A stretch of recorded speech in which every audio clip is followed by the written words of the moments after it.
For Christine and Michael, the shimmering turquoise waters of the Bahamas promised a dream. A free cruise, a prize won in a sweepstakes, a much-needed escape from the everyday. They boarded the ship on July 2nd, 1998, a date that would forever be etched in the annals of maritime mystery, not for its joyous departure, but for the chilling disappearance that followed.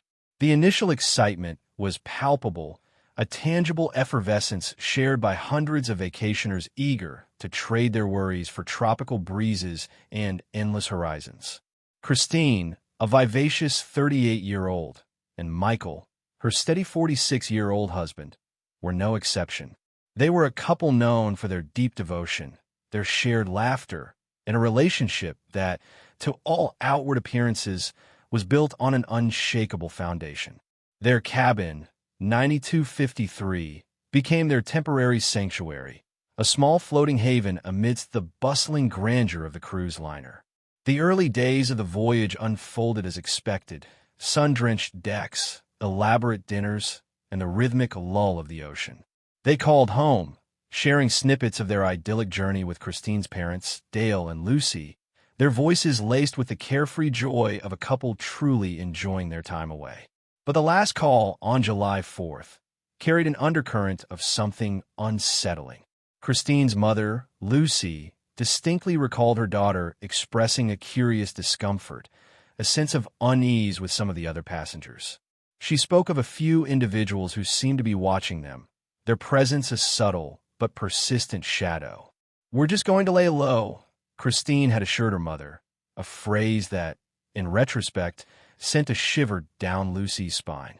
It was a statement that hinted at a situation more complex than a mere misunderstanding, a premonition of danger that would soon consume them. The final known images of Christine and Michael captured them in the early hours of July 5th. They were seen on the ship's surveillance footage, making their way to their cabin. Michael, with his arm affectionately around Christine, a tender gesture that belied the horror that would soon unfold.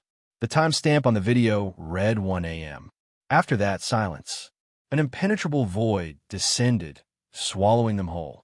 No further sightings, no phone calls, no digital footprints. It was as if they had simply vanished into the vast, indifferent ocean. The ship continued its journey, blissfully unaware of the tragedy unfolding within its steel walls. The crew, accustomed to the ebb and flow of passengers, noted nothing amiss. The relentless churn of the propellers carried the vessel forward, closer to its destination, further from the truth. The couple's absence was first noted by their cabin steward, who, upon entering their cabin on July 6th, found it disturbingly empty. The bed was unmade, a telltale sign of immediate departure. But a closer inspection revealed something far more sinister. A single bloody handprint, stark against the pristine white of the wall, and splatters of blood on the sheets. These grim discoveries shattered the illusion of a simple no-show, transforming a routine missing persons report into a chilling crime scene. What truly happened in cabin 9253 between 1 a.m. on July 5th and the steward's discovery on July 6th? The question hung heavy in the air, a grotesque counterpoint to the vibrant Caribbean sun. The dream vacation had curdled into a nightmare, a cruel deception masked by the allure of a free cruise. The gift, it turned out, was not what it seemed. It was a meticulously wrapped package of terror, an invitation to a horror that would forever haunt the families left behind, a chilling testament to the dark secrets that can lurk beneath the surface of even the most glamorous escapes. The initial hope that the couple had simply disembarked at a port without informing anyone quickly dissipated with the grisly discovery in their cabin. The blood, unequivocally human, marked a turning point in the investigation, shifting it from a missing persons case to a suspected double homicide. The cruise ship authorities, initially hesitant to acknowledge the gravity of the situation, were now forced to confront a brutal reality. The FBI was immediately notified, their jurisdiction extending to crimes committed on international waters involving American citizens. Special Agent Stanley Collegy, a seasoned investigator with a keen eye for detail and a relentless pursuit of justice, was assigned to the case. His immediate task was to secure the crime scene, which by the time he boarded the ship had already been compromised to an alarming degree. The ship's crew, in their earnest but misguided attempts to maintain order, had disturbed crucial evidence. The bedsheets, stained with blood, had been removed, and the cabin itself had been tidied. This initial mishandling would prove to be a significant hurdle, blurring the lines of what could be definitively established. Nevertheless, Kology and his team meticulously scoured the cabin, employing forensic techniques to glean any remaining clues. They focused on the nature of the bloodstains, the single handprint on the wall, and the various trajectories of the splatters. The analysis suggested a violent struggle, a desperate fight for survival within the confined space of cabin 9253. Was it a single attacker or multiple assailants? The evidence was inconclusive, shrouded in the ambiguity of a disturbed scene. As the investigation intensified, the cruise ship staff became a primary source of information. Kology interviewed numerous employees, attempting to piece together the events leading up to the couple's disappearance. The steward, who had initially discovered the scene, recounted his unsettling find with a tremor in his voice. Other staff members offered anecdotal observations, whispers of strange noises heard late at night, or unusual passenger behavior. One particularly intriguing lead emerged from a conversation with a deckhand. He recalled seeing a man matching Michael's description, accompanied by another unidentified individual, attempting to throw a large, heavy object overboard in the dead of night. The deckhand, not thinking much of it at the time, assumed they were discarding trash. In hindsight, the memory sent a chill down his spine, a horrifying realization of what he might have witnessed. This testimony, while circumstantial, aligned with the emerging theory of foul play and the disposal of bodies at sea. The vastness of the ocean, once a symbol of serene escape, now loomed as an accomplice, an immeasurable grave. The FBI also turned its attention to the couple's personal lives, searching for any hidden conflicts, financial woes, or estranged relationships that might shed light on a motive. They delved into their past, interviewing friends, family, and colleagues. Everyone spoke of Christine and Michael as a loving, stable couple, deeply committed to each other. The absence of any apparent enemies or obvious motives only deepened the mystery. This was not a crime of passion born from a troubled relationship, nor did it appear to be a targeted attack driven by personal vendetta. The arbitrary nature of the violence, if indeed it was violence, made it all the more terrifying. The possibility of a random attack, a stranger lurking in the shadows of a dream vacation, became a chilling consideration. Lucy and Dale, Christine's parents, found themselves plunged into a vortex of grief and uncertainty. They provided investigators with every detail they could recall from their daughter's last phone call, particularly her mention of feeling watched. This detail, initially dismissed as minor paranoia, now resonated with ominous significance. Could Christine have sensed the danger, a subtle shift in the atmosphere that eluded others? Her words became a haunting echo, a final warning from beyond the veil. The FBI, despite the significant challenges posed by the compromised crime scene and the vastness of the ocean as a potential burial ground, pressed forward. The search for physical evidence extended beyond the ship, encompassing potential drift patterns for bodies at sea, although the odds of recovery diminished with each passing day. The initial phase of the investigation painted a picture of a couple enjoying their vacation, only to be inexplicably targeted in their cabin.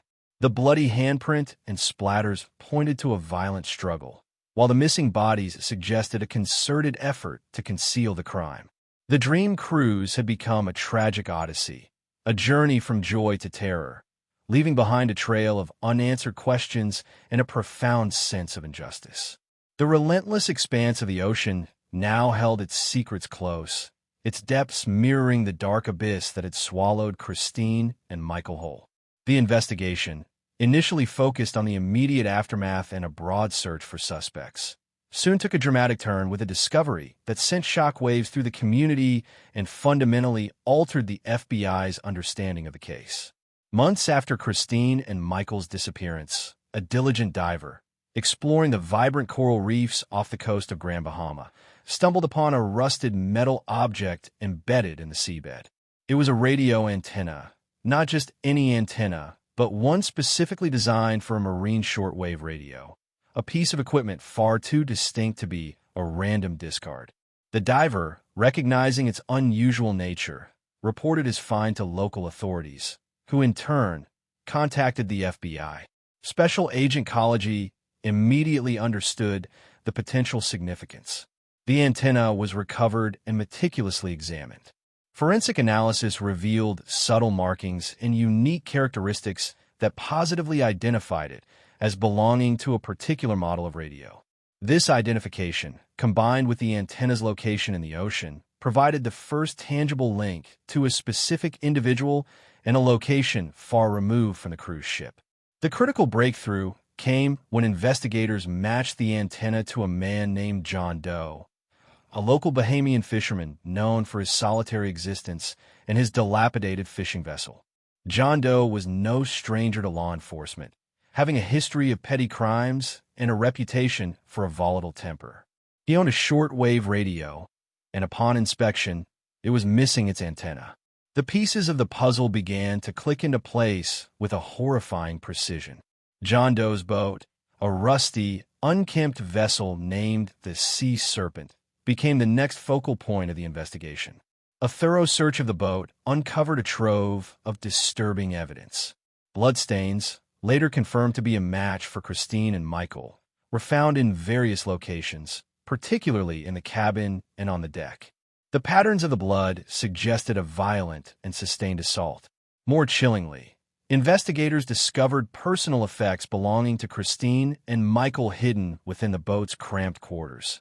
A distinctive pendant Christine always wore, a pair of Michael's sunglasses, and fragments of their clothing. These items, now grim souvenirs of a heinous crime, served as irrefutable proof that the couple had indeed been on John Doe's boat. The discovery shattered the initial theory of a random attack on the cruise ship.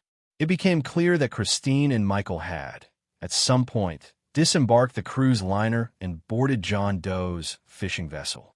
But why? What could have compelled them to leave the safety of their cruise ship for a ride on a stranger's boat? The questions swirled, deepening the mystery even as a suspect began to emerge from the shadows. The families, upon hearing the news, were plunged into a fresh wave of despair. The hope, however faint, that their loved ones might still be alive was cruelly extinguished. The details of the discovery, relayed with the formal detachment of law enforcement, were nonetheless devastating.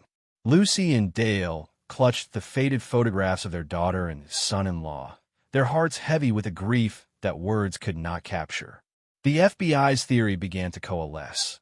John Doe, perhaps after encountering Christine and Michael on shore during a port stop, or even luring them from the cruise ship, had taken them out to sea on his boat. The motive remained elusive, but the evidence of a brutal struggle on board the Sea Serpent was undeniable. Was it robbery? A dispute that escalated violently? Or something far more sinister? The focus of the investigation now shifted entirely to John Doe, transforming him from a person of interest into the prime suspect in a double murder. The rusted antenna, a small, unremarkable piece of metal, had become the silent witness that finally spoke, revealing the chilling truth that had been submerged beneath the vast, indifferent ocean.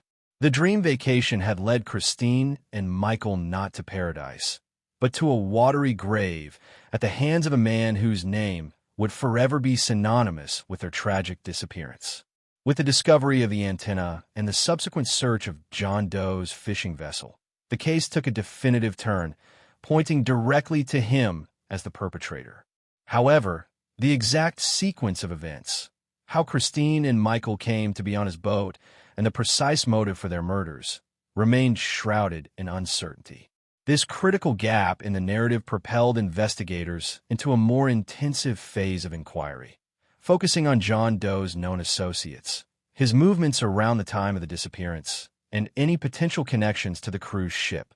The initial questioning of John Doe yielded little. He maintained his innocence, offering vague and often contradictory accounts of his whereabouts and activities during the critical dates. His demeanor was a mixture of evasiveness and aggressive denial, characteristic of individuals attempting to conceal guilt.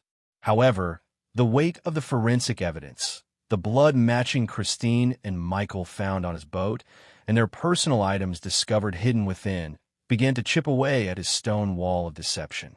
Investigators revisited the cruise ship's itinerary and the couple's known movements. Christine and Michael had disembarked for a shore excursion in the Bahamas. It was during this time, or perhaps upon their return to the port, that they likely encountered John Doe.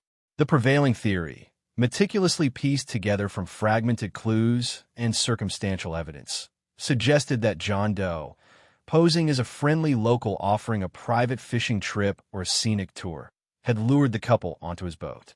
The promise of an authentic Bahamian experience, perhaps a chance to see more secluded spots away from the tourist crowds, would have been an enticing offer for vacationers seeking adventure. The details surrounding the struggle on the boat were particularly harrowing. Forensic experts analyzed the blood spatter patterns, indicating a dynamic and violent confrontation within the confines of the sea serpent. Christine and Michael, likely realizing the trap they had fallen into, fought desperately for their lives. The sheer brutality implied by the evidence painted a grim picture of their final moments. It wasn't a quick, clean kill, but a prolonged struggle against a determined assailant. The motive, while still speculative, leaned towards robbery. Cruise ship passengers often carry significant amounts of cash and valuables, making them attractive targets for opportunistic criminals. John Doe's history, though minor, suggested a pattern of desperation and a willingness to engage in illicit activities for financial gain. It was plausible that what began as a robbery attempt escalated into a double murder when Christine and Michael resisted, leaving John Doe with no choice but to eliminate the witnesses. The bodies, as the deckhand's earlier testimony hinted, were then likely disposed of at sea. The vast, indifferent ocean, once a symbol of endless beauty, became their silent, watery tomb. The inability to recover their remains added another layer of agony for the families, denying them the closure of a proper burial. The emotional toll on Lucy and Dale was immense. They clung to every piece of information, every update from Agent Ecology, hoping for some semblance of understanding, some explanation for the senseless brutality. Christine's earlier unease about being watched on the cruise ship now seemed like a prophetic warning, a chilling premonition that they had dismissed as typical travel anxieties. Had John Doe been observing them from afar, perhaps identifying them as potential targets even before their fateful encounter? The thought was terrifying.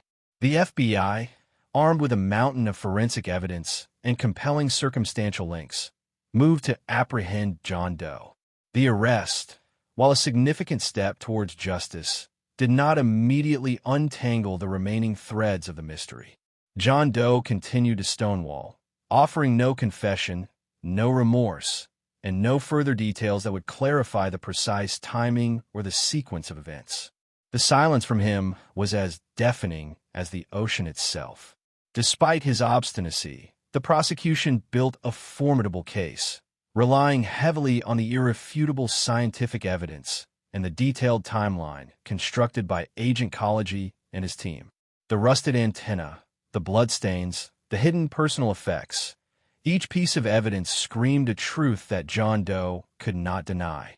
The dream cruise had become an odyssey of terror, a journey into the dark heart of human depravity, orchestrated by a man who saw two innocent vacationers as nothing more than an opportunity for ill-gotten gain. The legal proceedings that followed John Doe's arrest were a testament to the meticulous work of the FBI and the relentless pursuit of justice by the prosecution.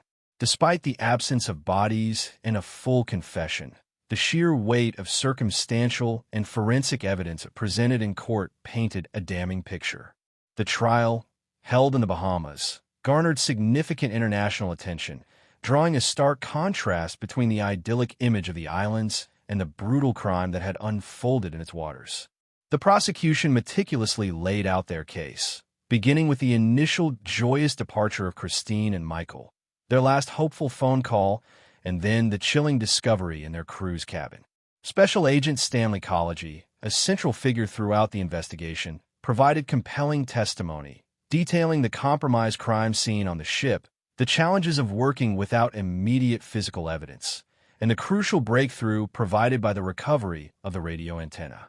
He explained how forensic analysis connected the antenna to John Doe's vessel, and how the subsequent search of the sea serpent yielded irrefutable blood evidence and personal items belonging to the victims. Forensic experts presented detailed analyses of the blood spatter patterns found on John Doe's boat, describing the violent nature of the struggle that had taken place. They confirmed the blood belonged to Christine and Michael, eliminating any doubt about their fate. The emotional impact of this testimony was profound, bringing the horror of the victims' final moments into the sterile courtroom. The jury listened intently, grappling with the images conjured by the scientific data.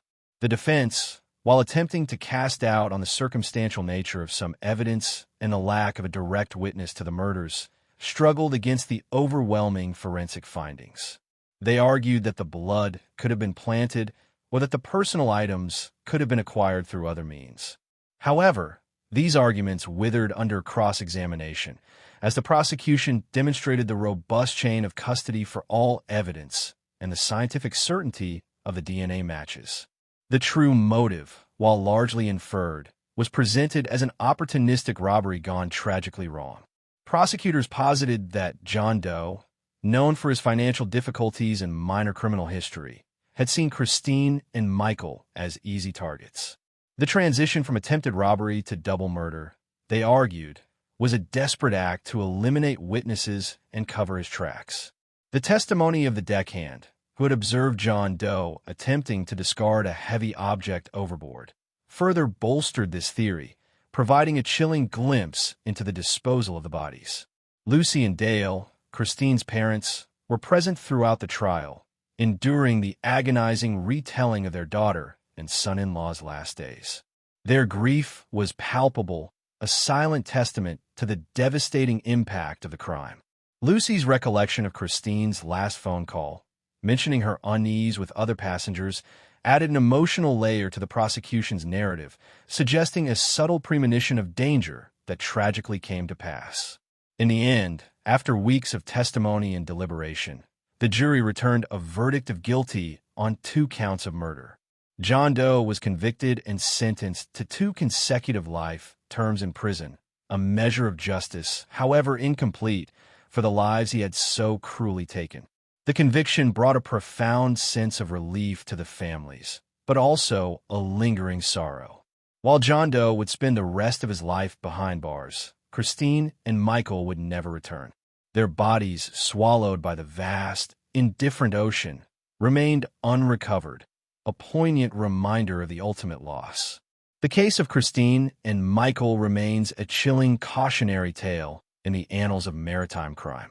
It highlights the vulnerability of travelers, the dark underbelly that can lurk beneath even the most picturesque destinations, and the relentless dedication of investigators who piece together truth from fragments of evidence.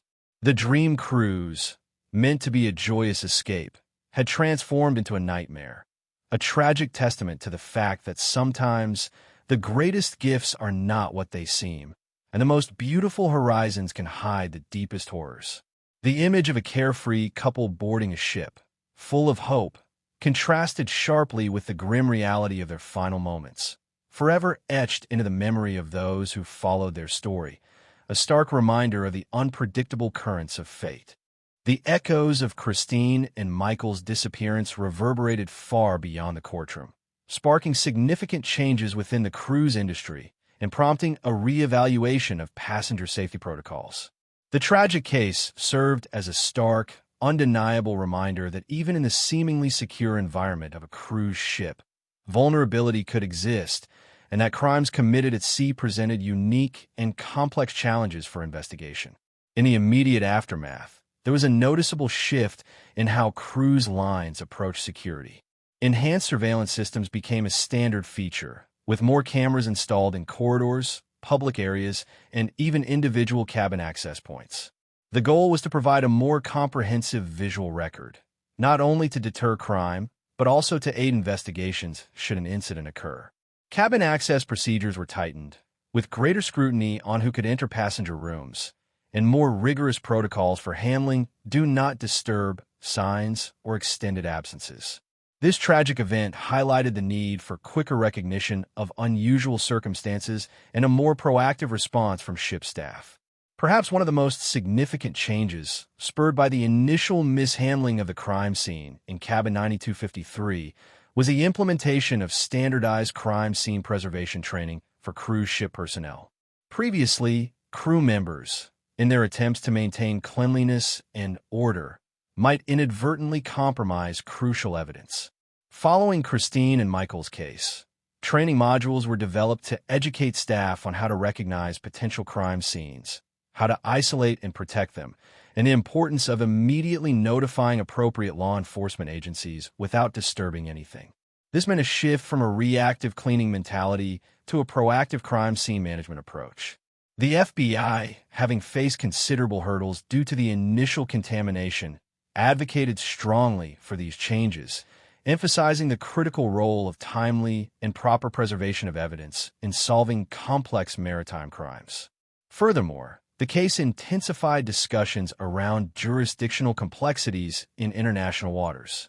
While the FBI ultimately had jurisdiction over American citizens, the involvement of Bahamian authorities and the location of the crime within their territorial waters underscored the need for seamless international cooperation. Protocols for communication and collaboration between cruise lines, flag states, the country under whose laws the ship is registered, and the national law enforcement agencies of the victims' and perpetrators' countries were strengthened. This aimed to streamline the investigative process, ensuring that critical information was shared efficiently and that legal frameworks were navigated effectively, preventing jurisdictional disputes from hindering justice. For families of victims, the case brought a renewed focus on support and advocacy. Lucy and Dale, in their profound grief, became accidental advocates, their voices joining those of other families who had lost loved ones at sea. Their ordeal shed light on the emotional and logistical challenges faced by families whose loved ones disappear on cruises, particularly the struggle for information, the complexities of legal processes in foreign countries, and a desperate need for closure. The story of Christine and Michael became a powerful illustration in discussions about the Cruise Vessel Security and Safety Act, a piece of legislation passed years later in the United States, aimed at enhancing safety measures on cruise ships and protecting passengers. While their case predated the act, the details of their disappearance, the gaps in security, and the difficulties in investigation were cited as crucial examples of why such legislation was necessary. The emotional scars left on Lucy and Dale never truly healed. The conviction of John Doe provided a measure of justice, but the absence of their daughter and son-in-law, their unrecovered bodies, remained an open wound. They were forced to live with the chilling reality that Christine and Michael's dream vacation had led them to a meticulously planned trap, orchestrated by a man who had seen them not as fellow human beings, but as objects of opportunity. The vibrant turquoise waters of the Bahamas, once a symbol of paradise, would forever be tainted by the memory of a couple who vanished, leaving behind a legacy of loss and a renewed determination to ensure that such a tragedy might never be repeated. The cruise industry, in its ongoing quest for passenger safety, would always carry the indelible mark of Christine and Michael's fate, a somber reminder that vigilance is a constant companion to the allure of the open sea. The story of Christine and Michael is more than a tragic tale of two vacationers caught in a web of deceit and violence. It is a chilling examination of how quickly the veneer of safety can crack, how a gift can mask a predator, and how the vastness of the ocean can simultaneously be a source of wonder and an accomplice to the darkest of crimes. Their initial excitement for a free cruise to the Bahamas, a sweepstakes win, painted a picture of innocent joy, a stark contrast to the grim reality that awaited them. This gift, promising an escape, ultimately delivered them into a meticulously planned trap, demonstrating how easily trust can be exploited and how the allure of a good deal can blind individuals to underlying dangers. The cruise ship itself, a microcosm of luxury and curated experiences, initially offered a false sense of security. Passengers, lulled by the constant motion and controlled environment, rarely consider the potential for profound danger lurking within or just beyond its boundaries. Christine's subtle unease during her last phone call, a fleeting mention of feeling watched, serves as a haunting premonition. It was a faint ripple on the surface of their perfect vacation, a whisper of the predatory gaze that had perhaps already singled them out. This detail underscores the insidious nature of such crimes. Not always overt or sudden, but often preceded by subtle observations and strategic targeting. It begs the question of how many similar instincts go unheeded, dismissed as paranoia in the pursuit of carefree enjoyment. The transition from the presumed safety of the cruise ship to the confines of John Doe's dilapidated fishing vessel, the Sea Serpent, marks the pivot from a vacation to a nightmare. The exact details of this transition remain somewhat speculative, but the prevailing theory of allure, a promise of an authentic local experience or a private excursion, is a powerful reminder of how criminals leverage human desires for novelty and adventure. The rusted antenna, discovered months later, became the single most crucial piece of evidence, transforming an insoluble mystery into a solvable crime. It was a silent witness, pulled from the depths, speaking volumes about the violence that had transpired. This rusty fragment, connecting John Doe to the victims, showcases the vital role of meticulous, persistent investigative work, even when faced with seemingly insurmountable obstacles and compromised crime scenes. The forensic evidence, the blood matching Christine and Michael on the Sea Serpent, and their personal belongings hidden away, paints a terrifying picture of their final moments. It was not a swift, painless end, but a desperate struggle for survival, a testament to their will to live against overwhelming odds. The brutality implied by these findings strips away any romanticized notions of the sea, revealing its capacity to conceal the most heinous acts. The unrecovered bodies of Christine and Michael add a layer of enduring tragedy to their story. The ocean, which had promised escape and beauty, ultimately became their eternal, impenetrable grave. This lack of closure, the inability to perform final rites or visit a resting place, compounds the grief of their families, leaving an open wound that never fully heals. It also serves as a stark reminder of the ultimate control a perpetrator can exert, not just over life, but over the very memory and mourning process of the victims. The legacy of Christine and Michael's case extends beyond their personal tragedy. It became a catalyst for significant changes in cruise ship security and international investigative protocols. Their story, however heartbreaking, played a role in pushing for greater vigilance, improved crime scene preservation, and enhanced cooperation between nations to prevent and solve crimes at sea. It forced an industry built on the promise of carefree escape to confront the darker possibilities that lurk beneath the waves. Ultimately, the fate of Christine and Michael serves as a somber, enduring lesson, a stark warning that paradise can be deceptive, and that even the most enticing gifts can conceal the deadliest of intentions. It is a story that compels us to look beyond the shimmering facade, to question the seemingly innocuous, and to remember that true vigilance is the unseen companion that should always travel with us, especially when embarking on journeys to unknown horizons.